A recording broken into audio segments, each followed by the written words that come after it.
Oi gente, aqui é a Dessa, esse aqui é o Louca dos Livros e hoje eu vou fazer resumo de Fúria dos Reis, volume 2 das Crônicas de Gelo e Fogo.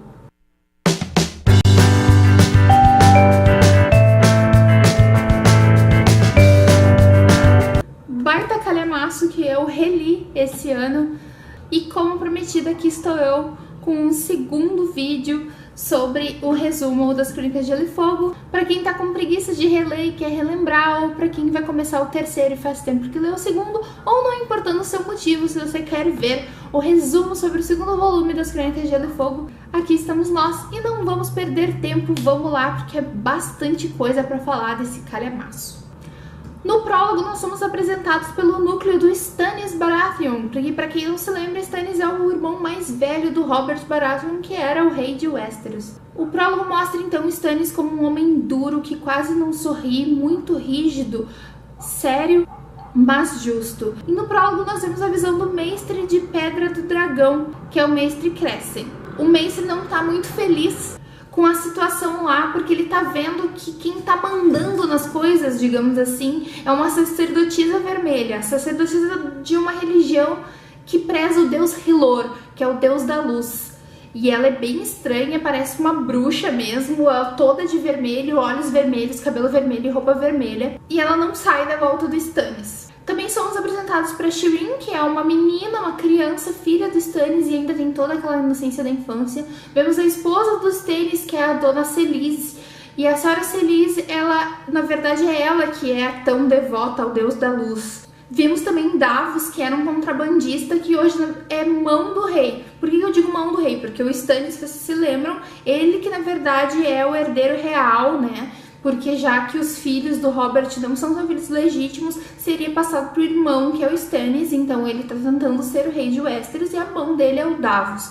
Davos foi transformado em cavaleiro pelo Stannis quando ajudou lá na guerra antiga, antes do Robert virar rei, ele ajudou a quebrar um cerco no castelo de Ponta Tempestade. E ele era um contrabandista, então por isso ele é conhecido como Cavaleiro das Cebolas. Ele contrabandeou cebolas e ajudou a quebrar esse cerco quando Stannis estava dentro do castelo de Ponta Tempestade. Ned, na verdade, também ajudou a quebrar esse cerco. E o Davos foi transformado em cavaleiro, mas ele era um contrabandista, então ele era um fora da lei. E por isso, Stannis cortou os dedos da mão do Davos. E ele então só tem uns cotoquinhos da mão. Mas Davos é muito leal ao Stannis. O mestre Crescent nesse prólogo, ele não tá feliz com o que tá acontecendo. As últimas notícias que o mestre esse recebe é que os senhores a quem Stannis pediu para que se ajoelhassem, né, seus vassalos não concordam. Vários estão indo de encontro ao seu irmão, o Rhaene Baratheon, que é o seu irmão mais novo. Na verdade, ele não teria direito ao trono, mas ele também está tentando tomar o trono de Westeros, o trono de ferro. Então, a senhora Selyse, mulher de Stannis, ela diz que a Melisandre viu nas chamas de Hilor que o melhor seria se o Renly morresse, mas Renly é irmão do Stannis, então o mestre tá indignado com essa situação e ele resolve que um dos modos que ele tem para combater isso é matando a Melisandre. Mas o mestre já tá assim na capa da gaita, ele, coitadinho, não tá conseguindo mais com nada. E ele, durante um banquete, resolve botar um veneno na taça da Melisandre. E ela percebe. E nisso ela pede um brinde. E aí ela toma a taça e deu o resto pro mestre tomar. E o mestre morre. Mas ela não. E aí a gente já fica meio assim, uou, o que é esse poder desse Senhor da Luz pra ela tomar o veneno e não morrer? Então o prólogo é bem forte. Agora um prólogo por mim. Uma coisa que é importante a gente perceber que acontece em todos os pontos de vista, porque se vocês sabem, os capítulos são divididos em pontos de vista. Então, em todos os pontos de vista desse livro, nós sabemos então que os corvos brancos foram despachados lá da cidadela, que é a cidade dos mestres, dizendo então que o verão acabou. Agora estamos entrando no outono, ou seja, o inverno está chegando, né, gente? Outra coisa que todos os povos, todos os pontos de vista estão reparando é que no céu tem um cometa vermelho que fica no céu por muito tempo e cada um dá um significado completamente diferente para esse cometa. No caso, a gente viu esse cometa no último capítulo do Guerra dos Tronos. Foi a primeira estrela que a Daenerys viu, e então ela pôde fazer aquela pira para o Khal Drogo, para Mirri Maz-Duur, e que ela mesma entrou com os seus ovos de dragão. Na verdade era este cometa vermelho. Há quem diga que é a espada de Hylor vermelha, há quem diga que é o carmesim dos Lannister, há quem diga que sangue vem por aí, nesse vermelho desse tom. Então tem gente que acredita em muitos e muitas possibilidades para esse cometa, do que ele quer dizer. E nós não sabemos qual é a certa, nós só sabemos isso, que ele tem vários significados. Cada vez mais nos livros das crônicas nós vamos separar os núcleos e eles não vão se encontrar de modo algum. No caso, por exemplo, o núcleo do Jon e o núcleo da Daenerys está completamente separado dos outros núcleos, e eu vou deixar para falar deles então no final. Agora eu vou começar com um núcleo que também está um pouquinho separado, mas acho que serve para dar uma ideia de como que está acontecendo a guerra, que é o núcleo da Arya. A Arya tá lá com o Yoren, que é um dos patrulheiros da Patrulha da Noite, que tá levando ela e mais outros rapazes pra patrulha. Ela tá se fingindo de menino e o nome que ela dá pra ela mesma é Arryn, em vez de Arya. Então Arryn, o órfão, está indo pra Patrulha da Noite, né? E o Yoren diz que encontrou a Arya lá no septo porque ele tava esperando o Ned. Ele tinha ficado sabendo que o Ned ia pra patrulha, então ele também não esperava que o Ned fosse morto. Ele recebeu também o Gendry para levar para a patrulha. Gendry, se vocês se lembram, era o aprendiz de ferreiro, que na verdade é um dos bastardos do Robert Baratheon.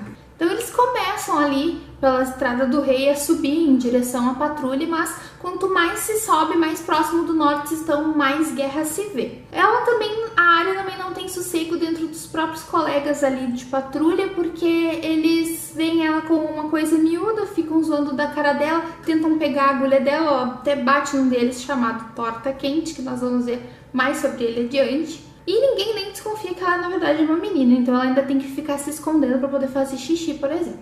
Numa hora, a patrulha da cidade encontra eles e eles estão procurando alguma coisa. A Arya tem certeza que é ela, mas o Yoren percebe a tempo que é do Gendry, que eles estão atrás, mas eles conseguem ali numa luta fugir. E aí o Gendry fica me olhando assim, por que tu acha que era tu que eles estavam procurando, né? Mas por enquanto não contam nada. No caminho eles veem pilhagens, eles veem aldeias queimadas, eles veem lugares completamente vazios com gente que fugiu. Muita gente do lado contrário do que eles estão indo, fugindo do norte. Eles encontram então uma aldeia abandonada onde eles vão passar a noite e uma patrulha dos Lannister encontra eles. O Yoren decide não abrir o portão e aí começa uma luta, os Lannister mandando eles saírem, eles não saindo e começa aquela coisa. A Arya consegue fugir com o Gendry e o Torta Quente. E eles estavam vindo com uma carroça com os piores assassinos que também estavam indo pra patrulha, que eram 3 caras. E na hora do pavor, da luta, da guerra, os caras imploram pra sair e a Arya liberta eles pra eles irem embora também. Na fuga, Gendry bota a Arya de canto e diz que sabe que ela é uma menina. E aí ela acaba contando quem ela é. Mesmo com todas as fugas, eles são pegos pelos homens do Gregor Clegane, que é o Montanha, que se vocês lembram do livro passado, estava saqueando e pilhando geral ali nas terras fluviais. O Montanha e os seus homens interrogam cada um, não tem homem, velho, criança que se safe, eles escolhem um e começam a interrogar. E não importa o que tu diga, eles te matam no final. É sempre as mesmas perguntas. Onde é que tá o Beric Dondarrion? É uma das perguntas mais feitas. Se vocês não sabem quem era o Beric, é o homem que o Ned manda, na verdade, atrás da própria cabeça do Montanha. E não voltou para Porto Real, obviamente. E pelo visto está sumido e o Montanha tá atrás dele também. Por 8 dias eles ficam nessas dos homens do Montanha interrogando. Mulheres são estupradas, pessoas mortas e tá uma barbárie.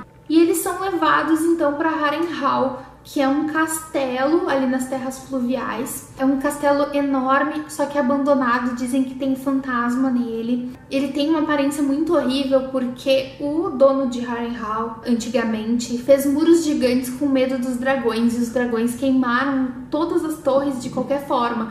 Então tem uma aparência derretida, bem bizarra mesmo, e dizem que é amaldiçoado. Lá eles são todos postos a trabalhar como escravos, e ela trabalha com um tal de Wheezy que manda ela fazer de tudo, e o Gendry vai lá trabalhar como ferreiro e o Torta Quente na cozinha. Então ela tá lá trabalhando feito uma escrava, sem dizer pra ninguém quem ela é, separada dos companheiros dela, que era o Gendry e o Torta Quente, tentando sobreviver e tentando não matar ninguém, porque ela tá morrendo de ódio. A Arya sente ódio de tudo e de todos, e toda noite antes de dormir ela começa a lembrar dos nomes das pessoas que ela quer matar por terem feito coisas horríveis com ela. Nisso, um daqueles 3 homens da carroça, um dos assassinos perigosíssimos que ela soltou, chamado Jaqen H'ghar, encontra ela. E ele diz que ela salvou 3 vidas, então ela tirou 3 vidas do Deus da Morte. E agora ela tem que dar outras 3 pessoas para morrer pro Deus da Morte também. Então ela só vai dizer 3 nomezinhos que ele vai lá e mata. Ela fica muito tempo pensando, e ela vê um dos homens do montanha, que era o Chiswick, falando de como ele adorava e como ele fez para estuprar uma moça, e na hora da raiva ela diz esse nome, e aí acaba desperdiçando então o primeiro nome. Em outro momento de raiva, ela também apanhando daquele velho Wheezy que manda ela pra lá e pra cá trabalhar, ela também dá o nome do Wheezy, e o Jaqen mata ele. Ele faz a própria cadela dele, que desde bebê anda com ele, comer a garganta dele e lamber o sangue dele. E ela se arrepende amargamente dos 2 nomes que ela deu quando ela vê a tropa Lannister indo embora de Harrenhal. E aí ela poderia ter dado o nome do Tywin Lannister, por exemplo. Por que ela não deu o nome do Montanha? Tanta gente grande, peixe grande que ela podia ter pego dando nome, e ela foi falar esses peixes pequenos. Mas agora era tarde, não adiantava ela falar nada, ela tinha que pensar de modo inteligente como que ela ia dar esse terceiro nome. Nisso chega um outro grupo, que é os Saltimbancos Sangrentos. Vargo Holt é o líder desses Saltimbancos, é um outro nome que tá na lista de mortes da Arya, porque ele é um homem horrendo, corta os pés das pessoas, ele faz e acontece. E eles chegam com mais de 100 nortenhos de batalha. Nortenhos! O povo da Arya tá preso lá, ela precisa fazer alguma coisa sobre isso. Então ela vai até o Jaqen e pede ajuda para liberar os nortenhos, mas o Jaqen diz que não, ele tem um nome só para ela e ela tem que escolher quem é, e era isso. E aí ela diz assim, bom, e é qualquer um que eu falar, qualquer um que tu falar, então eu falo Jaqen H'ghar. Aí ele, não, a menina tem que ter pena de Jaqen, um homem não pode matar ele mesmo. Ah, não pode? Ah, se a menina quiser vai ter que, né?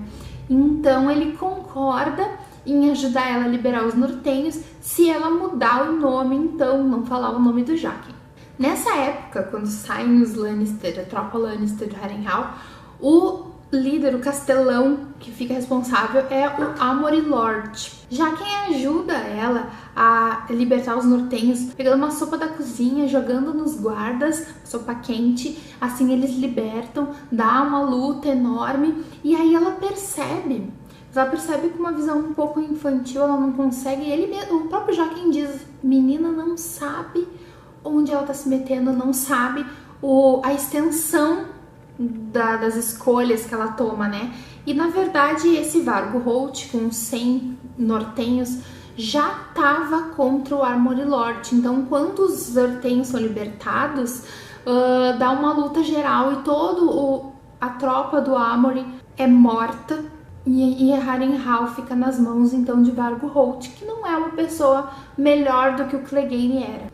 E esses nortenhos então eram homens dos Bolton, e os Bolton tinham comprado então um Vargo Holt para ir contra o Amory e tomar Harrenhal para eles. E então agora o senhor do castelo era o Bolton.